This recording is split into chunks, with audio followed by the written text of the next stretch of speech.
Their essay moment from 1970s school days that never quite leaves you the instant the final bell rang. It wasn't just a sound. It was a small explosion of freedom. Doors swung open, polished corridors emptied, and within seconds pupils were spilling out through those tall iron gates into the cool British air. Bags thumped against knees, uniforms were already loosening at the collar, and friends called out to one another as if the whole world had suddenly widened. Back then, the hours after school felt like a blank canvas. No schedules, no endless reminders, no real supervision, just a simple expectation that you'd make your own way, find your own fun, and be home before the evening meal. What's remarkable now is how ordinary it all seemed, even though many of those everyday routines would raise eyebrows today. Most people have forgotten just how wonderfully unregulated that freedom truly was, and the surprises hidden in it lead us into the stories ahead. To understand those after-school adventures, you first have to picture Britain before the rules arrived. The 1970s were practical, community-shaped, and noticeably slower than the world we know today. Most parents worked long hours, often trusting that their children would make their own way home and occupy themselves until the evening. It wasn't considered unusual, it was simply how life worked. Streets echoed with the sound of footsteps, chatter, and laughter as groups of pupils walked together, peeling off one by one toward their familiar corners of the neighborhood. Shops knew the local children by name, and small parks or grassy patches became natural gathering points. There wasn't a rota of structured clubs or carefully planned activities waiting at the end of the school day. Options were simple. You made your own plans, invented your own adventures, and followed the quiet rhythm of the community around you. That trust and independence shaped a very different kind of childhood, one driven by freedom rather than guidelines. And it's within this backdrop of simplicity and self-direction that the most surprising after-school routines begin to make sense, leading us toward the memories that still linger. For many children, the best part of the day began the moment they left the school gates. That first hour, often before anyone at home even realized they were on their way, became a kind of wild freedom hour. Friends drifted into loose groups, following familiar routes toward parks, canal paths, corner shops, or quiet cul-de-sacs where imaginations could run as fast as their feet. There was a wonderful unpredictability to it. One afternoon might be spent collecting novelty sweets from a tiny shop that always seemed slightly dim inside. Another might be devoted to climbing a favorite tree, swapping cards, or turning an ordinary pavement into a makeshift racetrack. Looking back, those wanderings felt enormous, even if they only stretched a few streets from home. And yet, if a modern parent saw how far 1970s children roamed on their own, their heart would probably stop. But at the time, it all seemed perfectly normal, a shared freedom understood by every child in the neighborhood. That sense of open-ended adventure made each day feel a little different. And it's within those unsupervised wanderings that some of the era's most surprising after-school habits began to form, leading naturally into the creative world children built for themselves. What came after all that wandering was often even better: the small improvised projects that turned ordinary neighborhoods into miniature worlds of invention. Homemade dens appeared behind hedges or under stairwells, built from old cardboard boxes, leftover fabrics, or whatever could be carried without raising questions at home. A few well-placed branches became a secret hideout. A discarded crate transformed into a control panel. Chalk games spread across pavements in looping patterns, creating courses, hop grids, and competitions that went on for days. There was something wonderfully resourceful about it all. No kits, no apps, just imagination. Children saw possibilities in every object. A stick became a wand, a flag, or the starting marker for a race. A patch of grass doubled as a tournament ground. If you wanted entertainment, you invented it, and the results often felt more magical precisely because no adults had designed them. The contrast with today is striking. Modern childhood tends to be supervised, structured, and filled with organized activities. But in the 1970s, creativity lived in the gaps between responsibilities, blooming in the quiet corners of the neighborhood. These small acts of invention shaped the rhythm of after-school life, guiding children toward the responsibilities that waited at home.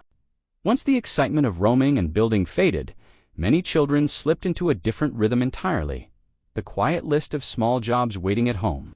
It was common to pop into the local shop for a loaf of bread, post a letter on the way back, or deliver something to a neighbor without a second thought.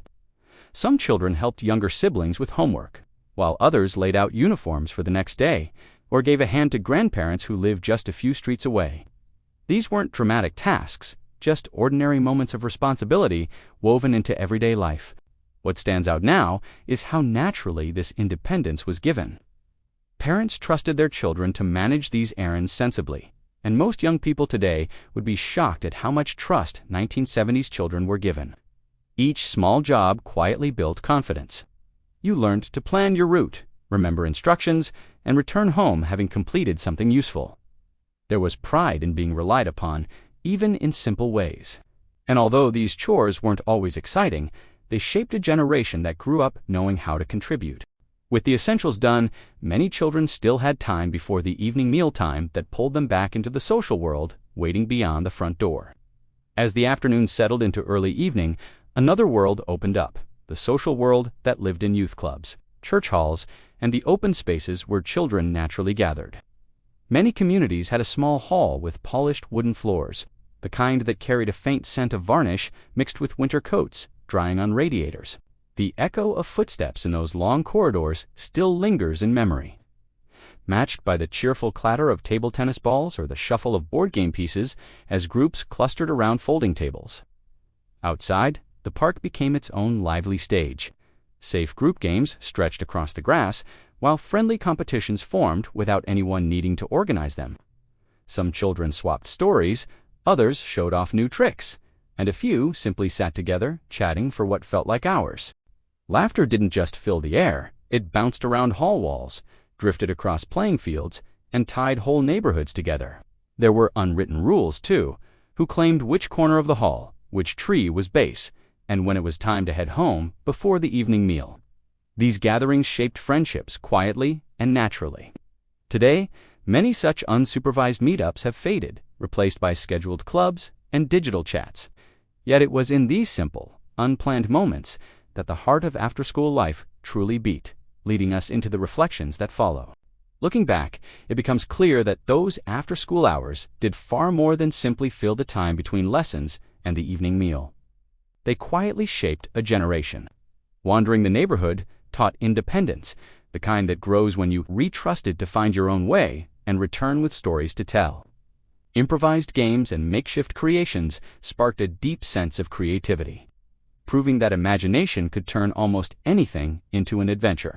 And every small challenge along the way, from planning a route home to settling a friendly disagreement, built resilience and problem-solving skills without anyone naming them as such.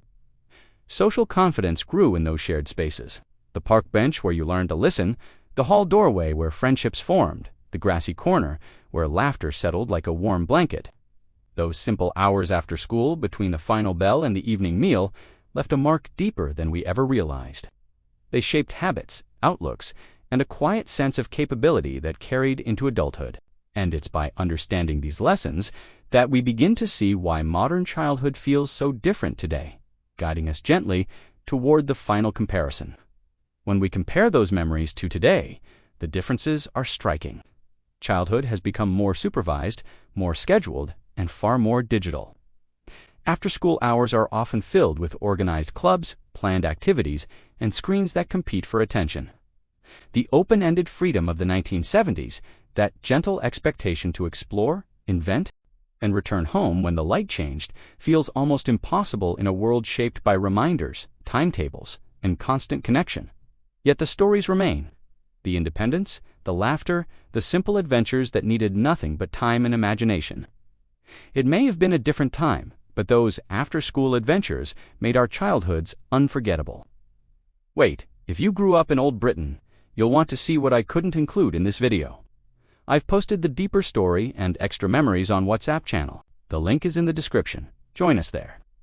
What after-school activity from your childhood would be unthinkable today? For more of these unbelievable memories, tap the video on your screen. The 1970s stories are something else. Don't forget to subscribe.